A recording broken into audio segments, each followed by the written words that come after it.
ब्रज के गांव में फक्कड़ पने में रहने वाले महात्मा एक से एक सिद्ध। जमुनापल्ली पार एक गांव है रुदायन, जहां हमारे श्री केशवदास जी महाराज गोपाल जी की सेवा करते हैं। वहाँ मस्तराम बाबा थे और मस्तराम बाबा महाराज जी के गुरु भाई ही लगते थे, पहाड़ी बाबा के गुरु भाई लगते थे। पर मस्तराम इसलिए उनको लोग कहते थे, वो तिलक उलक नहीं लगाते थे, ऐसी कोई रज चंदन वगैरह कुछ लगा लिया। वह गैया चराते थे वो, और सेवा करते थे, खेत में सेवा करते, गैया चराते मस्तराम बाबा।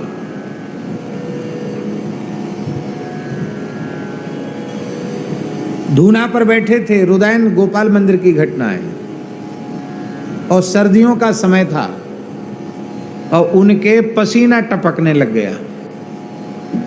तो ठाकुर साहब सामने बैठे थे, एक पंडित जी थे वो बैठे थे, ये लक्ष्मी नारायण पंडित जी के पिताजी, पहले लक्ष्मी नारायण पंडित जी थे ना, उनके पिताजी या दादाजी के समय की बात है, वो बैठे थे।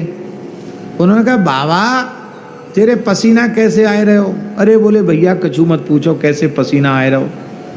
तो बताया उन्होंने कि इतने कोस दूर पे एक ब्रजवासी बैलगाड़ी में कुछ माल लाद के ले जा रहा था और बैलगाड़ी फंस गई मिट्टी में, कीच में, बैलों पर वो चल नहीं रही थी। हम वहाँ घूम रहे थे तो हमने धक्का लगाया, पूरी ताकत लगाई कि बैलों पे जोर न पड़े, तो गाड़ी तो निकल गई और बैलों को भी शांति मिल गई। तो उसमें हमने ज़्यादा जोर लगाया, उसी से पसीना आ गया। अरे बोले बाबा झूठ बोलवे को ठेको तेने ही ले राखे हो, अभी यहाँ बैठो बैठो तो बतरा रहे हो, कहे हम वहाँ गाड़ी खिंचवाए रहे हैं। तो बोले भैया मैं तो सांची बोल रहे हूँ, तो ये विश्वास ना हो तो जाके देख लो। वहाँ ठाकुर साहब थे, उस समय घोड़े चलते थे। तुरंत उन्होंने घोड़ा कसा और वहाँ पहुँचे तो उस किसान व्यक्ति ने कहा कि मस्तराम बाबा यहाँ ना होते तो हम तो, हमारे तो बैल मर जाते, हम तो परेशान हो जाते। ऐसी अब यहाँ बैठे थे, वहाँ एक शरीर से वहाँ घूम रहे थे और देखने में ऐसे लगते थे कि बाबा कछु ना जाने से गांव के देहाती बाबा। गैया चराए हुए जा रहे मस्तराम बाबा।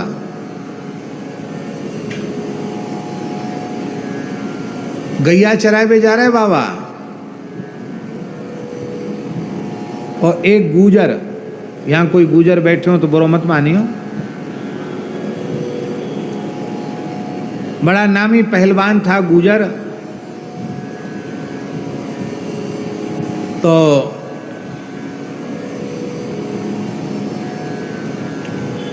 पहलवान कुछ मोटी बुद्धि के भी होते हैं, और फिर गूजर कहते नीम और करेला और नीम पर क्या कहते हैं, नीम चढ़ा। तो एक तो पहलवान है गूजर, तो बाबा को मखौल करते हुए, हंसी करते हुए, ए मस्ता बाबा कहाँ भैया, क्या बात है? अरे बाबा बड़ी जोर की गर्मी पड़ रही है, प्यास लग रही हो तो पानी पी ले। कुआं पे नहा रहा था, बाल्टी से खींच खींच करके, पानी पी ले।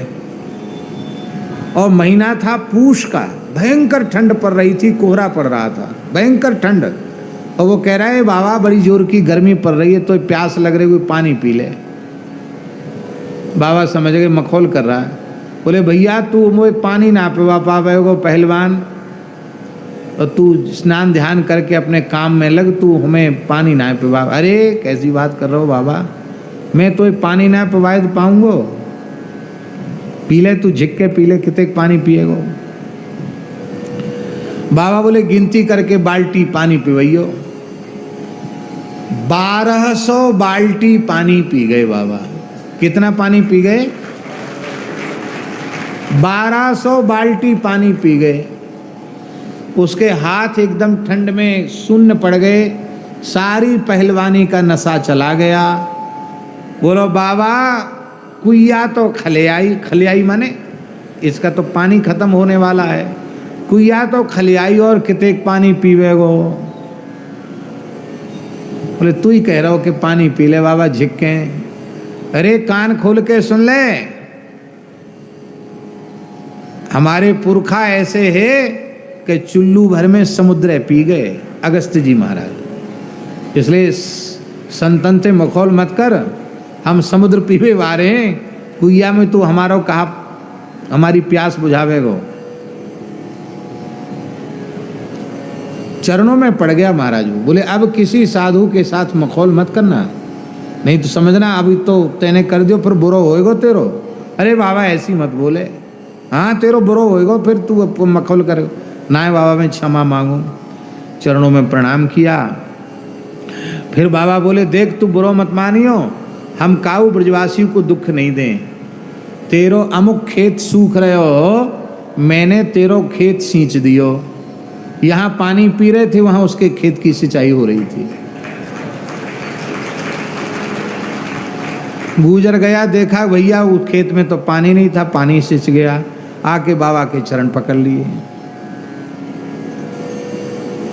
अब महाराज जी सुनाते थे, पहाड़ी बाबा महाराज, कि मस्तराम बाबा किसी ब्रजवासी के घर में चले जाते, छींके से माखन की मटकी उतार लाते, दही उतार लाते, और गांव की स्त्रियां उनको बाबा रसिया सुना, नाच दिखा बाबा रसिया सुना।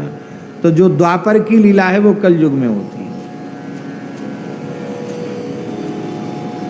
इस स्थान में भोजन कम करते थे, ऐसी घरों में जाके ब्रजवासियों घर में खाए आते, महेरी खाए आते, राबड़ी छाछ खाए आते, मस्त रहते, गैया चराते, न कभी माला फेरते दिखाई पड़ते, न कोई भजन पूजा करते दिखाई पड़ते, और सिद्ध पुरुष थे। अतीन्द्रिय ज्ञान इसको कहते हैं। धर्म और सदाचार की ऐसी महिमा है। आई मेरे श्याम